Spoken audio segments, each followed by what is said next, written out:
नमस्कार, आप देख रहे हैं पब्लिक सेवा न्यूज 24 और मैं हूं आपके साथ सपना ठाकुर। आइए रुक करते हैं आज की खास बड़ी खबर की ओर।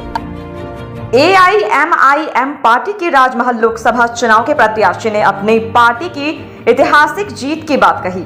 राजमहल लोकसभा चुनाव में इस बार AIMIM पार्टी के उम्मीदवार पॉल सोरेन ने बताया कि इस बार जनता हमारी पार्टी को जीत दिला रही है। आज तक राजमहल में जितने भी MP जीत हासिल किए हैं, सबने राजमहल लोकसभा के ठगने का काम किया है, खासकर मुस्लिम समुदाय के लोगों को। असलम अंसारी को मार दिया गया, रहमतुल्लाह अंसारी को जेल के सलाखों के पीछे मार दिया गया। तो एक भी इशू पे ना कोई कार्रवाई है, ना कोई FIR है, ना कोई मुआवजा है। तो ये सारा मुसलमान अब जागरूक हो चुका है, दलित और आदिवासी जागरूक हो चुका है और मौजूदा निवर्तमान सांसद से हर समाज, सब समाज के लोग भिन्न हैं, क्षुब्ध हैं और उनका वोट हमको मिल रहा है। बड़े मतलब ऐतिहासिक मतों से हम जीतने जा रहे हैं। आप अपना परिचय बताइए sir. Mohammad Shakir, all India Majlis Ittehadul Muslimeen Jharkhand प्रदेश का प्रदेश अध्यक्ष। जी सर, मैं आपको राजमहल लोकसभा क्षेत्र के बारे में कुछ सवाल करना चाह रहा हूँ। जी पॉल सोरेन जी जिसको आप उतारे हैं, इनके अंदर में आपने क्या ऐसा मतलब है कि क्या बोला जाता है खूबियाँ देखी जिसने पॉल सोरेन जी को आप उतारे हैं? देखिए, पॉल सोरेन साहब को आप लोग भी देख रहे हैं कि यंग हैं, एनर्जेटिक हैं, सबसे ज़्यादा पूरे झारखंड में एजुकेटेड हैं। दिल्ली विश्वविद्यालय से इन्होंने शिक्षा ग्रहण की है, बेहतरीन पॉलिटिकल स्ट्रेटजिस्ट हैं, मोटिवेशनल स्पीकर हैं, कंटेंट राइटर हैं। इनका जो विज़न है, जो रोड मैप है विकास का, सर्वांगीण विकास का झारखंड के, इनके पास कंसेप्ट है। ये सारी खूबियों को देखते हुए बैरिस्टर असद साहब ने इन्हें अपना प्रत्याशी बनाया है। दूसरी बात सर, पॉल सोरेन जी क्या लग रहा है कि राजमहल लोकसभा क्षेत्र में जो वर्तमान में सबसे लास्ट ईयर में चुनाव हो रहा है, वो त्रिकोणीय मुकाबला का सवाल उठ रहा है सर। तो पॉल सोरेन दिल्ली में जाके जीविकोपार्जन का साधन ढूंढ रहे हैं। सर दूसरी बात यह है कि राजमहल लोकसभा चुनाव सबसे अंतिम चरण में हो रहा है। यहाँ पे बीजेपी अपनी दावा कर रहा है, JMM अपनी दावा कर रहा है। दूसरी तरफ JMM का जो बागी नेता है लोबिन हेम्ब्रम, वो दावा कर रहे हैं कि यहाँ का जो मूलभूत जो दावा है, जैसे जल जंगल ज़मीन, उसके लेकर के हैं, तो लोग उसके समर्थन भी हैं। आपको क्या लग रहा है कि सर आपके एक समर्थन में कौन कौन आदमी है? मैंने जैसा कि बताया कि सब समाज के लोग हैं, सब समाज के एंटी इनकम्बेंसी जो विरोध है निवर्तमान सांसद के खिलाफ, वो किसी से वोट मांगने नहीं चाहते। अभी चुनाव के दौरान आप देखिए कैसी विडंबना और दुर्भाग्य है कि चुनाव के दौरान कम से कम प्रत्याशी जाता है, चुनाव के दौरान वो अपनी माँ को भेज रहे हैं, क्योंकि उनको एहसास है जहाँ भी जा रहे हैं हुट आउट किए जा रहे हैं, भगाए जा रहे हैं, जलील किए जा रहे हैं, तिरस्कृत किए जा रहे हैं, कोई बैठने के लिए कुर्सी तक नहीं दे रहा है। और वहीं हमारे MIM के लोगों को वार्म वेलकम किया जा रहा है, स्वागत किया जा रहा है, होल हार्टेडली, पूरे दिल से। पूरे राजमहल लोकसभा क्षेत्र का जो पूरे दौरा किए है, उसमें जनता के क्या रुझान है सर? देखिए, जनता का रुझान MIM की तरफ है और इस बार हम लोग ऐतिहासिक मतों से जीतने जाते हैं कि सब जनता में ये लोग कंफ्यूजन क्रिएट कर रहे हैं, दिग्भ्रमित कर रहे हैं। क्या खासकर विशेष रूप से हमारे मुस्लिम समाज में वो कह रहे हैं कि नहीं भाजपा आ जाएगी, देश में सरकार बदलना है। अरे मेरे भाई, 14 में सिर्फ और सिर्फ एक सीट पे हम लड़ रहे हैं, जहां 6.5 लाख सबसे अधिक मुस्लिम वोटर्स हैं, 5 लाख तकरीबन आदिवासी वोटर हैं, 1.5 लाख दलित भाई का वोटर है। सबसे निर्णायक पोजीशन में हम हैं। आप 13 जीत लो ना, हमारी शुभकामनाएं हैं आपके साथ कि 13 पे आप JMM, RJD और कांग्रेस जीत ले। एक सीट इस पे पूरा मन बना चुके हैं तमाम लोग, और इंटरनली भी बहुत सारे लीडरों का, बहुत सारे जो क्षुब्ध लोग हैं, उन लोगों का समर्थन। आपको बता दूं, ये जो दिग्भ्रमित कर रहे हैं कि बीजेपी जीत जाएगी, क्यों दिग्भ्रमित कर रहे हैं? मैंने कहा कि जो मुस्लिम समाज की बात कर रहे हैं वो अपने गैर मुस्लिम समाज, अगर इनका विरोध वाकई बीजेपी से है, अगर बीजेपी की आइडियोलॉजी से, उसकी विचारधाराओं से के विरुद्ध हैं, खिलाफ हैं, तो ये अपने गैर मुस्लिम समाज के पास भी ये बात जाकर कहनी चाहिए।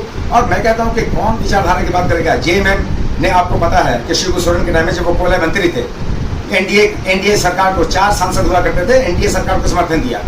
2.5 साल की सरकार बनाई गठबंधन की, आपको मालूम है, हेमंत सोरेन साहब के साथ। और अभी मौजूदा जो मिसेस द्रौपदी मुर्मू जी राष्ट्रपति, बीजेपी की उम्मीदवार थी। ये वाहिद सांसद जो मुसलमानों के वोट से जीत के गया, विजय हांसदा, उसने वोट किसको दिया? बीजेपी की उम्मीदवार मिसेस द्रौपदी मुर्मू को वोट दिया है उन्होंने। तो भाई हम किस चीज़ के लिए वो करें? कहाँ हम बीजेपी और गैर बीजेपी की बात करते हैं? इसका टोटल आचरण हमारे पार्लियामेंट में आप देखा आपने, CAA, NRC, NPR, 3 तलाक का मसला, हमारे लोगों पे हमले, हमारे पहनावे पे, हमारे हिजाब पे, हमारे खाने पीने पे हमले, कभी एक बगाड़ तक नहीं निकली। 16 क्वेश्चन मात्र पूछा है 5 वर्ष के अंदर। जनता को सिर्फ एक और एक संदेश देना चाहूँगा। पिछले 30 से 40 साल में आपने कई पॉलिटिकल पार्टियों को अपना वोट दिया, मगर आप देखिए क्या उन्होंने उस तरह का कार्य किया। आप देखिए कि झारखंड के अंदर ही कई ऐसे ज़िले हैं, बल्कि झारखंड से साथ जुड़ा हुआ भी एक ज़िला है गोड्डा, वहाँ पे कुछ ना कुछ काम हो रहा है। तो हम लोग का मानना ये है कि अगर रांची में काम हो सकता है, देवघर में काम हो सकता है, गोड्डा में काम हो सकता है, तो राजमहल लोकसभा क्षेत्र में काम क्यों नहीं हो रहा? एकमात्र आप देखिए कि साहिबगंज के अंदर अडानी पोर्ट बनाया गया, तो एक इन्वेस्टमेंट साहिबगंज में आई, पर उसके अलावा क्या हो रहा है? उसके अलावा कहीं पे भी कोई रोजगार के मुद्दे पे कोई बात नहीं कर रहा, एजुकेशन के मुद्दे पे कोई बात नहीं कर रहा, कोई भी जो है इस मुद्दे पे बात नहीं कर रहा कि जो है आम आदमी क्यों दुख तकलीफ में है, कुछ परेशानी में है। और सबसे बड़ा मुद्दा तो ये बन चुका है कि Vijay Hansda is an inaccessible person. आप उन तक पहुंच ही नहीं सकते, आप उन तक अपनी परेशानी लेके नहीं जा सकते। और ये मैं इतने पूरे यकीन के साथ क्यों कह सकता हूँ, क्योंकि देखिए राजमहल में चुनाव MP का है, जिसमें JMM के नेता विजय हांसदा, पर स्टेज में उनको नहीं बुलाया जा रहा, कल्पना जी को बुला रहा है। अरे कल्पना जी को यहाँ पर बुलाने की क्या जरूरत है? विजय हांसदा जी क्यों नहीं जा रहे?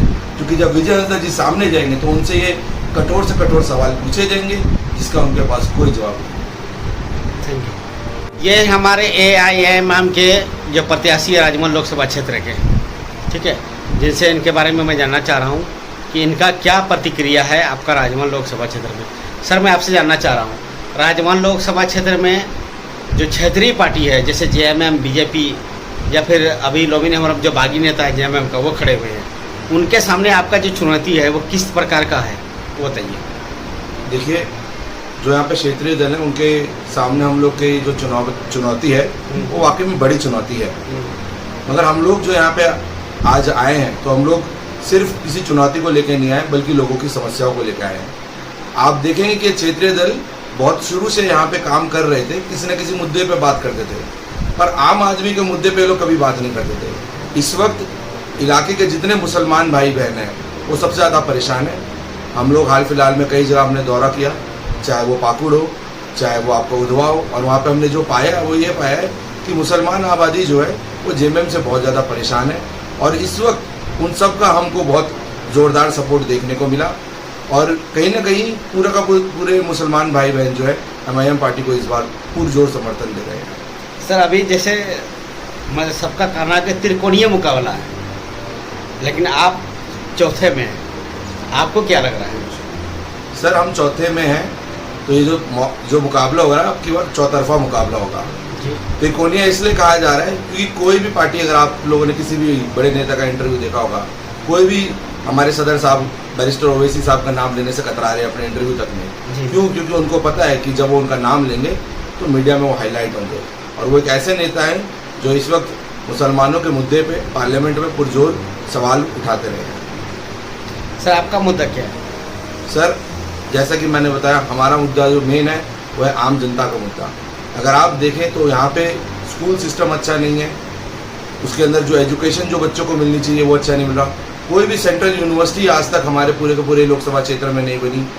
आप देखें अस्पतालों की हालत बिल्कुल गंभीर से गंभीर हालत में अस्पताल हैं, तो मरीज की वहाँ पे क्या ही हालत होगी। दूसरा, अगर आप यहाँ पे व्यापारी वर्ग देखें तो कई व्यापारियों से हमने बाजार में घूमा और बात करा, वो GST से परेशान है। यहाँ का जितने क्षेत्रीय दल हैं वो अपने आप को कहते हैं कि हम सवाल उठाते हैं, तो GST के मुद्दे पर क्यों नहीं बात उठाते? एक छोटा व्यापारी कहाँ तक 28% GST देता रहेगा, हर महीने टैक्स फाइल करता रहेगा? तो ये हम हर एक इंसान के मुद्दे को हम लोग सामने लेकर चल रहे हैं, और इन्हीं मुद्दों पे हम इस वक्त अपनी पार्टी की नींव रख रहे हैं।